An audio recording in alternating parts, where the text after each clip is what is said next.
السلام علیکم ورحمۃ اللہ وبرکاتہ۔ پیاری بہن کا پیارا قصہ آپ نے تھمبنیل میں بالکل صحیح دیکھا۔ ناظرین، ایک دن کا واقعہ ہے کہ ایک بہن کی شادی ہو جاتی ہے، اور شادی ہونے کے بعد ظاہر سی بات ہے، نئی نئی شادی ہوئی ہے، بار بار آنا جانا لگا رہتا ہے۔ جی ہاں ناظرین، ہوا ایسا ہی کہ وہ لڑکی بار بار اپنے میکے آتی پھر جاتی، پھر آتی پھر جاتی، پھر آتی پھر جاتی۔ اسی دوران میں اس کے بھائی کی بھی شادی ہو گئی، اور شادی ہونے کے بعد بھابھی آ گئی۔ اب اگر وہ بہن گھر آتی تھی تو بھائی کو بھی دقت ہوتی تھی اور بھابھی کو بھی دقت ہوتی تھی۔ ایسے ہی 2-4 سال گزر گئے۔ بھائی کو ایک بیٹا پیدا ہوا، ماشاءاللہ بہت ہی حسین و خوبصورت جمیل بیٹا تھا۔ ہوا یہ کہ ایسے ہی پھر وہ بہن گھر پہ آئی تو بھائی ناراض ہو گیا۔ بھائی کہنے لگا، کیا ہمیشہ تم آتی جاتی رہتی ہے، ہمیشہ آتی جاتی رہتی ہو، ایک تو ایسے ہم لاچار ہیں، پیسہ نہیں ہے اور تمہارے میں خرچ ہو جاتا ہے، تم مت آیا کرو۔ بہن کا دل ٹوٹ گیا اور بہن کی آنکھوں میں آنسو جاری ہو گئے کہ جس گھر سے میری محبت ہے، جس بھائی کو میں نے گود میں کھلایا، جس بھائی کو میں نے ساتھ میں رکھا، جس بھائی کا میں نے ناک صاف کیا، جس بھائی کا میں نے پخانہ صاف کیا، آج وہی بھائی مجھے آنکھ اٹھا کر کے بولتا ہے اور آج وہی بھائی مجھے گھر سے نکالتا ہے۔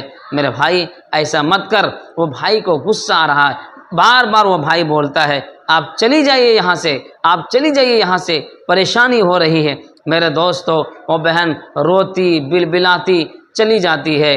جانے کے بعد ایک دن کا واقعہ ہے، ایک دن کی کہانی ہے کہ اس بھائی کا گھر میں جو ایک بچہ پیدا ہوا تھا، اس بچے کی طبیعت بہت ہی زیادہ خراب ہو جاتی ہے اور اس کے پاس پیسہ نہیں ہے کہ وہ علاج کرائے۔ تو ہوا یہ، جیسے بہن کو پتہ چلتا ہے میرے بھائی کے بیٹے کی طبیعت بہت زیادہ خراب ہے، وہ بہن ہاتھ میں اپنے شوہر سے روپیہ پیسہ لے کر اور اپنے بیگ میں کیا اور وہ چلی آئی۔ آنے کے بعد جیسے گھر پہنچی، اس دن بھی بھائی پورا غصے میں تھا، کہاں سے چلی آئی تم، آپ کہاں سے چلی آتی بار بار، ہم خود پریشان ہیں، ہم خود ابھی پیسے کے محتاج ہیں اور آپ چلی آتی ہیں، آپ کے اوپر خرچ کرنا پڑتا ہے، آپ چلی جائیے یہاں سے۔ غصے میں روم میں بیٹھا ہوا تھا، بہن آئی اور بہن آنے کے بعد بیٹھ گئی، اور بیٹھنے کے بعد پیار سے سر پر ہاتھ پھیری، کہا بھائی، کہا میرے چھوٹے بھائی، تم مجھے جانتے ہو نا، میں تمہیں بچپن میں کیسے کھلاتی تھی، تیرا ناک صاف کرتی تھی، تیرا پخانہ صاف کرتی تھی، آج بھی مجھے وہی ہمدردی ہے۔ انہوں نے اپنے بیگ سے روپیہ نکالی اور روپیہ نکالنے کے بعد اپنے بھائی کو دے دیا، کہا بھائی جاؤ تم پہلے اپنے بیٹے کا علاج کراؤ، جاؤ تم اپنے بیٹے کا پہلے علاج کراؤ، اور یاد رکھنا بھائی، بہن کو کبھی ایسا مت کہنا، بہن کو تمہاری بڑی باجی ہوں، تمہاری ماں کے درجے میں ہوں، کبھی تم جھڑکنا نہیں، کبھی تم مجھے اس طریقے سے الفاظ مت کہنا۔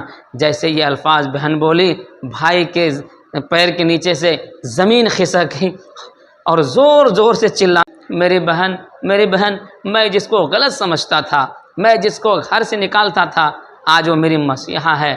اس لیے نوجوانوں، اس کہانی سے آپ کو یہ پتہ چلا، بہن ہوتی ہے، کبھی بھی اس کو مت جھڑکنا، بہن کو کبھی بھی گری نگاہ سے مت دیکھنا، بہن ماں کے درجے میں ہوتی ہیں، وہ تمہاری بہن ہیں، اس لیے کبھی بھی ہمیشہ ان کے ساتھ ہمدردی کرنا۔ تمہیں وسعت ہو ان کو بلانا، تمہیں وسعت ہو ان کو کپڑا دینا، ان کو ہر تہوار میں بلا کر کپڑا دینا، یہ تمہاری ذمہ داری ہے۔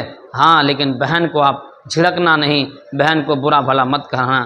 میرے دوستو، میں نے یہ قصہ سنا تو مجھے سننے میں مزہ آیا، آپ بھی ایک قصہ سنیں گے آپ کو سننے میں مزہ آئے گا کہ بہن کا دل کیسا ہوتا ہے۔ اس قصے سے یہ پتہ چلا کہ بہن کا دل بہت نرم ہوتا ہے، اور بہن ہمیشہ بھائی کی خوشی چاہتی ہے، ماں باپ کی خوشی چاہتی ہے۔